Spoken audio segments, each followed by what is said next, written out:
Sidlaghatta BJP ಸೇವಾ ಸೌಧದಲ್ಲಿ ಸಾಮೂಹಿಕ ಯೋಗಾಭ್ಯಾಸ. ಯೋಗ ಜೀವನದ ಭಾಗವಾಗಲಿ. ಆನಂದ್ ಗೌಡ. ಅಂತಾರಾಷ್ಟ್ರೀಯ ಯೋಗ ದಿನಾಚರಣೆಯ ಅಂಗವಾಗಿ ಶಿಡ್ಲಘಟ್ಟ ನಗರದ ಮಯೂರ ವೃತ್ತದಲ್ಲಿರುವ ಬಿಜೆಪಿ ಸೇವಾ ಸೌಧ ಕಚೇರಿಯಲ್ಲಿ ಯೋಗಾಭ್ಯಾಸ ಕಾರ್ಯಕ್ರಮ ನಡೆಯಿತು. ಕಾರ್ಯಕ್ರಮದಲ್ಲಿ ಯೋಗಾಭ್ಯಾಸ ಮಾಡಿ ಬಳಿಕ ಮಾತನಾಡಿದ ಬಿಜೆಪಿ ಗ್ರಾಮಾಂತರ ಮಂಡಲ ಅಧ್ಯಕ್ಷ ಸಿಕಲ್ ಆನಂದಗೌಡ, ಭಾರತವು ಸನಾತನ ಸಂಸ್ಕೃತಿ ಮತ್ತು ಯೋಗ ಪರಂಪರೆಯ ತವರೂರು ಅಂತ ಹೇಳಿದರು. ಪ್ರಧಾನಮಂತ್ರಿ ನರೇಂದ್ರ ಮೋದಿಯವರು 2014ರಲ್ಲಿ ವಿಶ್ವಸಂಸ್ಥೆಯಲ್ಲಿ ಯೋಗ ದಿನಾಚರಣೆಯ ಪ್ರಸ್ತಾವನೆ ಮಂಡಿಸಿದ ಹಿನ್ನೆಲೆಯಲ್ಲಿ ಜೂನ್ 21ನ ವಿಶ್ವ ಯೋಗ ದಿನವನ್ನಾಗಿ ಆಚರಣೆ ಮಾಡಲಾಗ್ತಿದೆ ಅಂತ ತಿಳಿಸಿದರು. ಪ್ರತಿಯೊಬ್ಬರು ಯೋಗವನ್ನ ಜೀವನದ ಭಾಗವಾಗಿಸಿಕೊಳ್ಳಬೇಕು. ತಾವು ಆರೋಗ್ಯವಾಗಿರೋದರ ಜೊತೆಗೆ ಇತರರಿಗೂ ಯೋಗದ ಮಹತ್ವವನ್ನು ತಿಳಿಸಬೇಕು ಅಂತ ಕರೆ ನೀಡಿದರು. ಬಿಜೆಪಿ ಗ್ರಾಮಾಂತರ ಮಂಡಲಾಧ್ಯಕ್ಷ ಸಿಕಲ್ ಆನಂದಗೌಡ ಅವರ ನೇತೃತ್ವದಲ್ಲಿ ನಡೆದ ಕಾರ್ಯಕ್ರಮದಲ್ಲಿ ನೂರಾರು ಯೋಗಾಸಕ್ತರು, ಪಕ್ಷದ ಕಾರ್ಯಕರ್ತರು, ಸಾರ್ವಜನಿಕರು ಉತ್ಸಾಹದಿಂದ ಭಾಗವಹಿಸಿದರು. ಕಾರ್ಯಕ್ರಮದಲ್ಲಿ ನುರಿತ ಯೋಗ ಶಿಕ್ಷಕರ ಮಾರ್ಗದರ್ಶನದಲ್ಲಿ ವಿವಿಧ ಯೋಗಾಸನಗಳು, ಪ್ರಾಣಾಯಾಮ ಹಾಗೂ ಧ್ಯಾನ ಪ್ರಕ್ರಿಯೆಗಳನ್ನು ನಡೆಸಲಾಯಿತು. ಭಾಗವಹಿಸಿದ್ದವರು ಸಾಮೂಹಿಕ ಯೋಗಾಭ್ಯಾಸದ ಮೂಲಕ ಆರೋಗ್ಯಕರ ಜೀವನ ಶೈಲಿಯ ಮಹತ್ವವನ್ನು ಅರಿತುಕೊಂಡರು. ಗ್ರಾಮಾಂತರ ಮಂಡಲ ಮಾಜಿ ಅಧ್ಯಕ್ಷ ಸುರೇಂದ್ರಗೌಡ, ನಗರ ಮಂಡಲಾಧ್ಯಕ್ಷ ದೇವರಾಜ್, ನರೇಶ್, ಪತಂಜಲಿ ಯೋಗ ಶಿಕ್ಷಣದ ಕೇಶವಮೂರ್ತಿ, ರಾಮಚಂದ್ರಪ್ಪ, ರಘು, ಪುರುಷೋತ್ತಮ್, ಮಂಜುಳಾ, ಚೆಲುವರಾಜ್, ಜಯಂತಿ ಗ್ರಾಮ ನಾರಾಯಣಸ್ವಾಮಿ, ಶಿಕ್ಷಕರಾದ ಸರಸ್ವತಿ, ಶಂಕರ್, ಪುರುಷೋತ್ತಮ್ ಸೇರಿದಂತೆ ಸ್ಥಳೀಯ ಬಿಜೆಪಿ ಮುಖಂಡರು, ಪದಾಧಿಕಾರಿಗಳು ಇನ್ನು ಮುಂತಾದವರು ಹಾಜರಿದ್ದರು.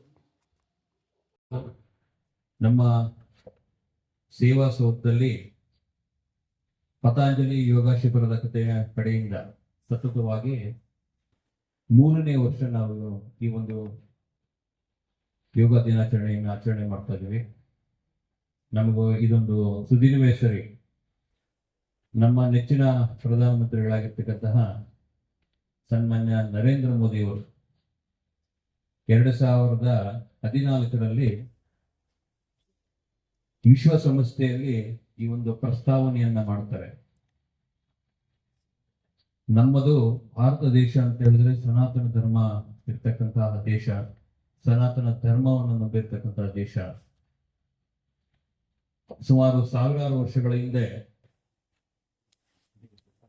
ನಮ್ಮ ವಿಶ್ವ ಮುನಿಗಳು, ಸನಾತನ ವಿಶ್ವ ಮುನಿಗಳು ಈ ಒಂದು ಯೋಗವನ್ನ ಮಾಡ್ತಾ ಇರ್ತಕ್ಕಂಥ ಅದನ್ನ ಅಂದಿನ ಕಾಲದಿಂದಲೂ ಮುಂದುವರಿಸ್ತಕ್ಕಂಥ ಒಂದು ಪ್ರವೃತ್ತಿ ಏನಿದೆ ನಮ್ಮ ಭಾರತದಲ್ಲಿ, ಅದನ್ನ ಮನಸ್ಸಿನಲ್ಲಿ ಇಟ್ಕೊಂಡು ನಮ್ಮ ವಿಶ್ವ ನಾಯಕರಾಗಿರ್ತಕ್ಕಂತಹ ಪ್ರಧಾನಮಂತ್ರಿಗಳು ವಿಶ್ವಸಂಸ್ಥೆಯಲ್ಲಿ ಇದರ ಒಂದು ಪ್ರಸ್ತಾವನೆಯನ್ನ ಮಾಡ್ತಾರೆ.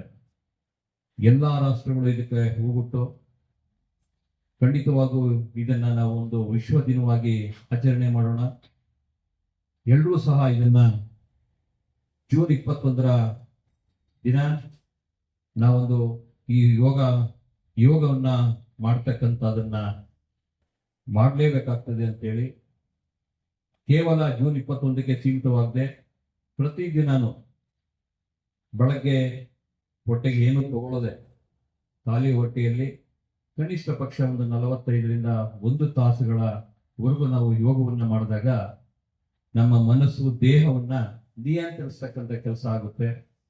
ನಮ್ಮ ಜೀವನದಲ್ಲಿ ಸುಮಾರು ಒತ್ತಡಗಳ ಮಧ್ಯೆ ನಾವು ಕೆಲಸ ಮಾಡ್ತಾ ಇರ್ತೀವಿ.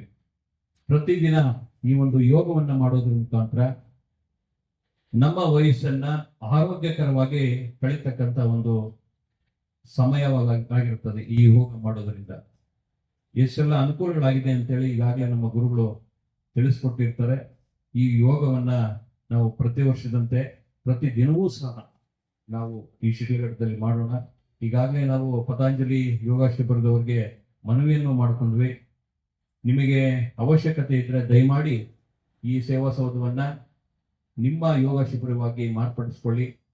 ಅದಕ್ಕೆ ಬೇಕಾದಂತಹ ಅನುಕೂಲಗಳನ್ನ ನಾವು ಸಿಕಲ್ ರಾಮಚಂದ್ರ ಗೌಡರಲ್ಲಿ ಮನವಿ ಮಾಡಿಕೊಂಡು ಖಂಡಿತವಾಗಿ ಏನೆಲ್ಲ ಅವಶ್ಯಕತೆ ಇದೆ ಅದನ್ನ ಇಲ್ಲಿ ಮಾಡ್ತಕ್ಕಂಥ ಕೆಲಸವನ್ನ ಮಾಡ್ತೀವಿ ಅಂತ ಹೇಳಿದ್ವಿ. ನಾವು ಈ ಮುಖಾಂತರ ಮನವಿಯನ್ನು ಮಾಡಿಕೊಟ್ಟು ಪ್ರತಿಯೊಬ್ಬರು ಯೋಗವನ್ನ ಮಾಡೋಣ, ನಮ್ಮ ಆರೋಗ್ಯವನ್ನ ಹೆಚ್ಚಿಕೊಳ್ಳೋಣ, ನಾವು ಸಹ ಆರೋಗ್ಯವಾಗಿರೋಣ, ಇತರರನ್ನು ಆರೋಗ್ಯವಾಗಿರ್ಲಿಕ್ಕೆ ಈ ಸಲಹೆಗಳನ್ನ ಕೊಡೋಣ ಅಂತ ಹೇಳ್ತಾ ನನ್ನ ಮಾತನ್ನು ಮುಗಿಸ್ತೀನಿ. ಜೈ ಹಿಂದ್, ಜೈ ಕರ್ನಾಟಕ.